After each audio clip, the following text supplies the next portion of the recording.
আসসালামু আলাইকুম বন্ধুরা, কেমন আছেন? আশা করি আপনারা সকলেই ভালো আছেন। তো আজকে আপনাদের basic to advance Premiere Pro ক্লাসের দ্বিতীয় ক্লাস। তো এখানে আমি আগের দিনে শিখিয়েছিলাম কিভাবে একটা ফাইলকে ইম্পোর্ট করতে হয়। তো আমি সে ব্যাপারে আজকে যাচ্ছি না। তো আজকে আপনাদেরকে পরের ধাপটা শেখাবো। দেখেন এখানে একটা আমাদের ফাইল নেওয়া আছে, মানে একটা হচ্ছে ক্লিপস নেওয়া আছে, ভিডিও ক্লিপস। তো এখানে আমাদের প্রপার্টিস মানে চালু হয়ে যাবে, যে এখানে দেখবেন বাম পাশে প্রপার্টিস চালু হয়ে যাবে। এগুলো হচ্ছে এই ভিডিওটাকে আমাদের হচ্ছে ডান পাশে বা বাম পাশে নিয়ে যাওয়া অথবা স্কেল করা, ভিডিওটিকে জুম করা মানে জুম ইন অথবা জুম আউট করা, এসব কাজে ব্যবহৃত হয়। এবং অনেক আরও কাজ থাকতে পারে, সেগুলো আস্তে আস্তে আমরা জানবো। তো এটা একটা ভিডিও, এই ভিডিওর এখানে দেখবেন ইফেক্টস কন্ট্রোল প্যানেল চালু হয়ে গিয়েছে। যদি এটা আপনাদেরকে না দেখায়, যদি এখানে দেখেন আমাদের এইখানে ক্লিক করলে আপনি অনেকগুলো মানে সেক্টরস দেখতে পাবেন। এখান থেকে হয়তো বা এটা আপনার চালু থাকতে পারে, হয়তো বা এইসব চালু থাকতে পারে। আপনি এখানে গিয়ে ইফেক্টস কন্ট্রোল যেটা আছে এটা চালু করে নেবেন। এরপর আমাদের ভিডিও ফাইলটাকে সিলেক্ট করে নিলে এখানে ইফেক্টস কন্ট্রোলের এইগুলো দেখা যাবে।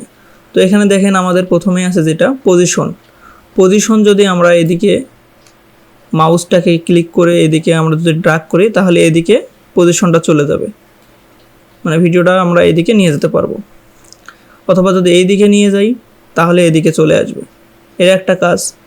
আর যদি আমরা ভিডিওটাকে স্ক্রিনে মানে উপরে নিয়ে যেতে চাই, তাহলে এইভাবে উপরে নিয়ে যাবো এই পাশেরটাকে ক্লিক করে। অথবা যদি নিয়ে যেতে চাই নিচে, তাহলে এটাকে মাউস শুধু হচ্ছে লেফট ক্লিক করে আমরা হচ্ছে মাউসটাকে নিচে নিয়ে আসবো, তাহলে এরকম নিচে চলে আসবে। তো এটা দুইটা কাজ গেল।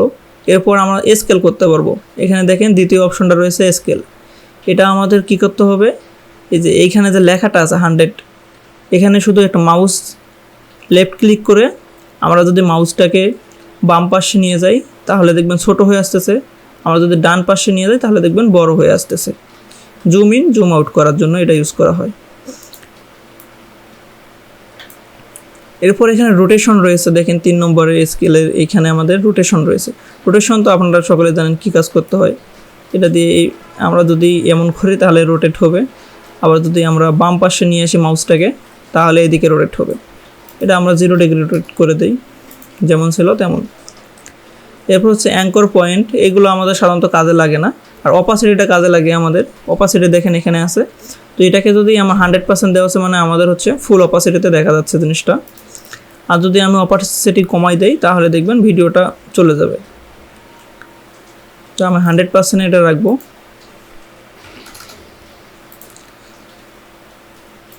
এইগুলো হচ্ছে কাজ। তো ইফেক্টস কন্ট্রোলের কাজগুলো কী কী ছিল আমরা আজকে এটা জানতে পেরেছি। তো তৃতীয় ক্লাসের জন্য আপনারা আমাদের চ্যানেলটিকে অবশ্যই সাবস্ক্রাইব করে রাখবেন, যেন পরবর্তী ক্লাসগুলো আপনারা দেখতে পারেন। ধন্যবাদ।